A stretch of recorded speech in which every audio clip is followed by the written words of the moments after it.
جس میں پاکستان بھی شامل ہے. پوری دنیا میں یعنی عراق ہو، بحرین ہو، قطر ہو، UAE ہو، ساری دنیا میں جہاں بھی شیعہ برادری ہے، جہاں بھی فین فالوئنگ ہے آیت اللہ خامنہ کی، وہاں پر پرامن احتجاج کچھ جگہ پر کشیدہ بھی ہو گئے ہیں.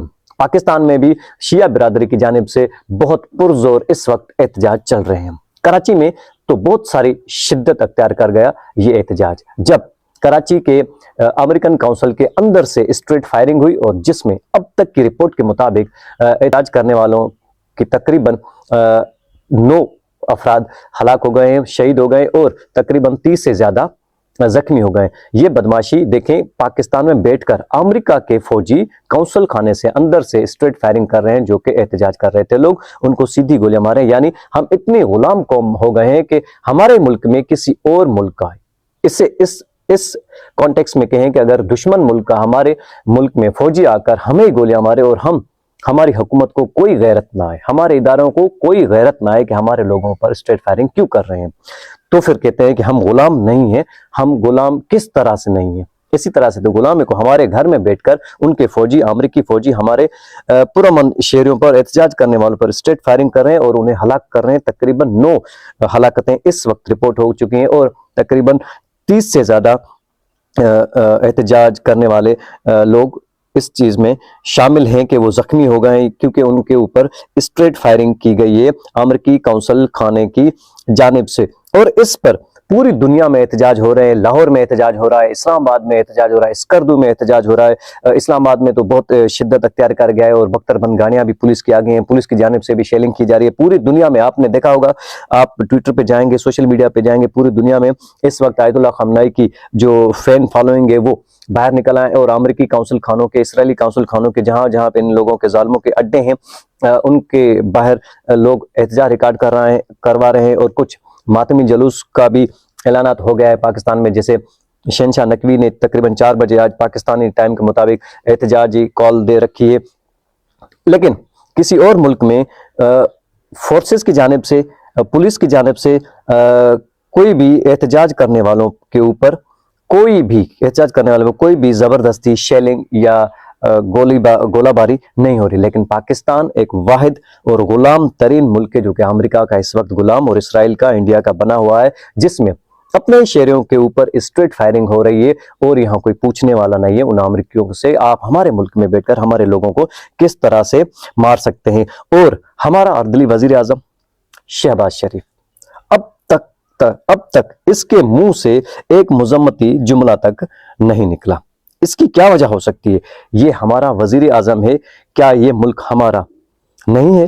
کیا یہ ملک کا مالک نہیں بنا ہوا؟ اس وقت نام نہاد ہی صحیح، فارم 47 کا ہی صحیح، لیکن اس وقت سربراہ ہمارا پاکستان کی سربراہ شریف کے ہاتھ میں. لیکن اس کی زبان سے کوئی بھی مذمتی کلمات، مذمتی الفاظ یا کوئی مذمتی ٹویٹ نہیں آیا. یہ مذمت کر رہا ہے ایران کو مذمت کی بات کر رہا ہے کہ آپ نے گلف ممالک کی جانب یعنی UAE کی جانب، سعودی عرب کی جانب، بحرین کی جانب، مصر کی جانب، شام کی جانب آپ نے میزائل کیوں داغے ہیں.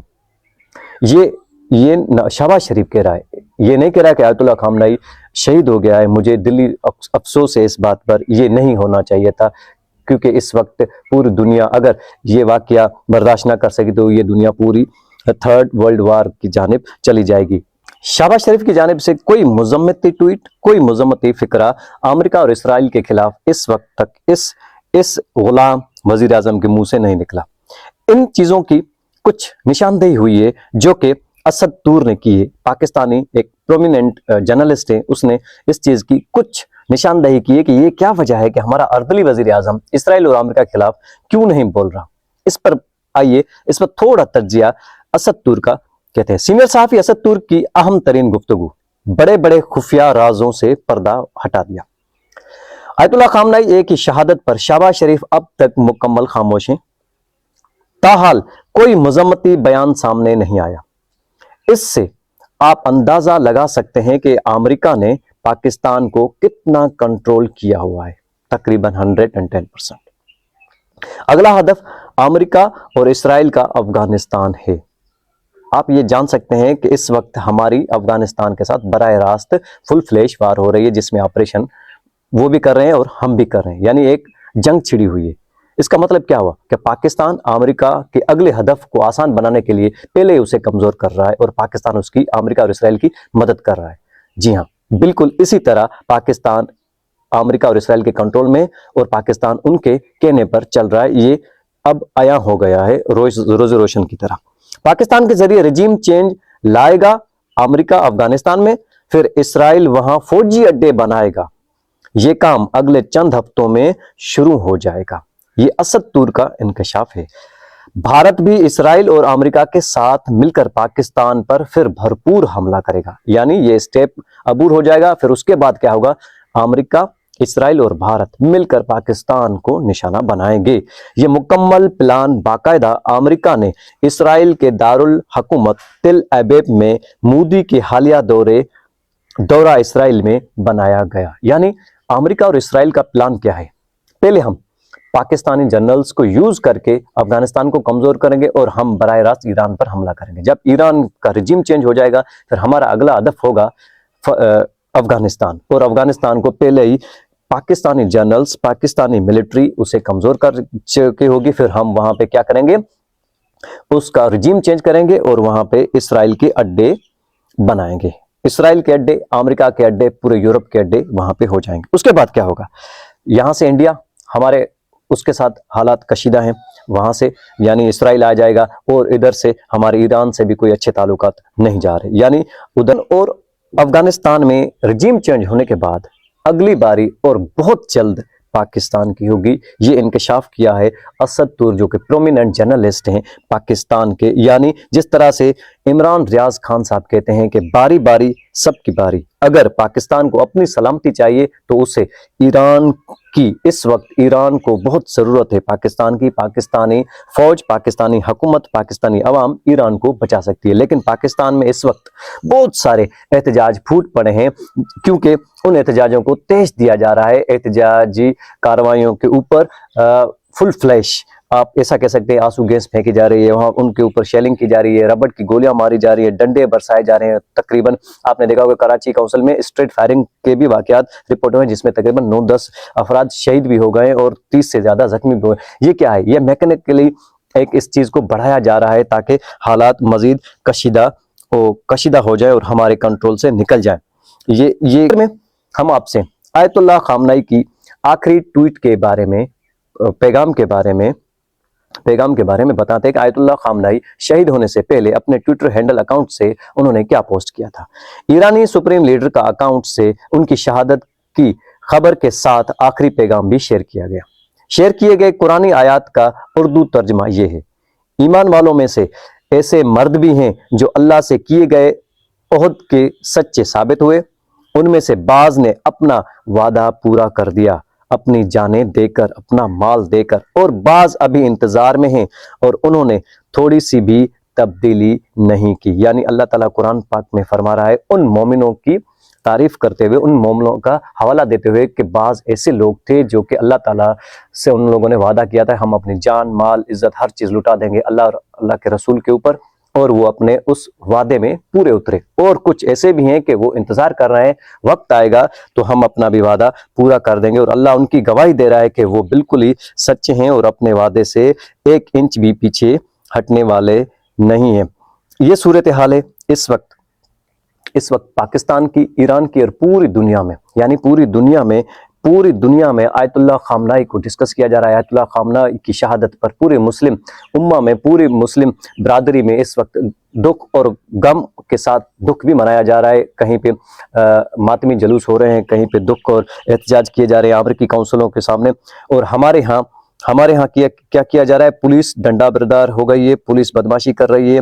اور آخر میں آپ سے یہ بھی شیئر کرتے چلیں کہ صرف 24 گھنٹوں میں اسرائیل نے کتنے میزائل ایران پر برسائے ہیں، کیونکہ پاکستانی میڈیا ہو یا انٹرنیشنل میڈیا ہو، وہ صرف اس وقت منافقت کر رہی ہے۔ آپ کو پتا ہے کہ یورپین میڈیا پوری اسرائیل کے کنٹرول میں ہے، امریکی میڈیا پوری، یعنی جو بھی بڑے بڑے نیٹ ورکس ہیں وہ سارے صہیونیوں، زیونسٹ کی اور امریکہ کی کنٹرول میں ہوتے ہیں، اور ایون پاکستانی بھی۔ پاکستان کو سب سے زیادہ جو خبریں موصول ہو رہی ہیں وہ تل ابیب اور اسرائیل اور امریکہ سے ہو رہی ہیں، جو کہ لگتا ایسا ہے کہ سب سے زیادہ سورس پاکستان کی میڈیا کے اسرائیل اور امریکہ سے ہیں، کیونکہ وہ جو بھی ایران نقصان کر رہا ہے تیل ابیب میں، اسرائیل میں، یا ابو ظبی میں، یو اے ای میں، سعودی عرب میں، یا بحرین میں، یا قطر میں، یا کچھ اور ممالک میں جہاں پہ ایران نے اپنے لیڈر کا بدلہ لینے کے لیے حملے کیے ہیں، وہ تو نقصان ہمارا پاکستانی میڈیا، یورپین میڈیا اور امریکن میڈیا دکھا رہا ہے، یعنی بڑے بڑے نیٹ ورک یہ دکھا رہے ہیں، لیکن جو کہ ایران میں تباہی ہو رہی ہے، جو اسرائیل اور امریکہ مل کر ایک ہی ملک کو مار رہے ہیں، اور اس کا کوئی بھی ساتھ دینے والا نہیں ہے، نہ ہی اس کا کوئی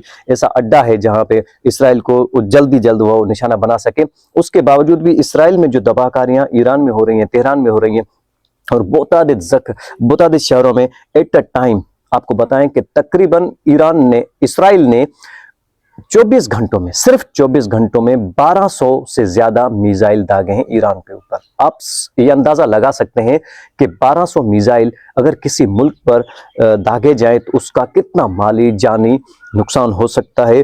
یہ میڈیا آپ کو بالکل بھی نہیں دکھا رہا ہے، یہ صرف سوشل میڈیا پہ آ رہا ہے، جو کہ ریئلٹی آ رہی ہے اس وقت ٹویٹر پہ آ رہی ہے اور سوشل میڈیا پلیٹ فارم پر آئی ہے، لیکن پاکستانی میڈیا کی منافقت آپ دیکھ سکتے ہیں، یورپ اور انٹرنیشنل میڈیا کی منافقت دیکھ سکتے ہیں، کیونکہ وہ سارے زیانسٹ کی کیا میں کنٹرول میں ہیں، پکڑ میں ہیں، اس لیے تقریباً 1200 میزائل ایران کی جانب آئے ہیں جو کہ اسرائیل نے اس وقت تک پھینکے، اور فضائی حملے اور ایئر اسٹرائیک اس کے علاوہ ہے۔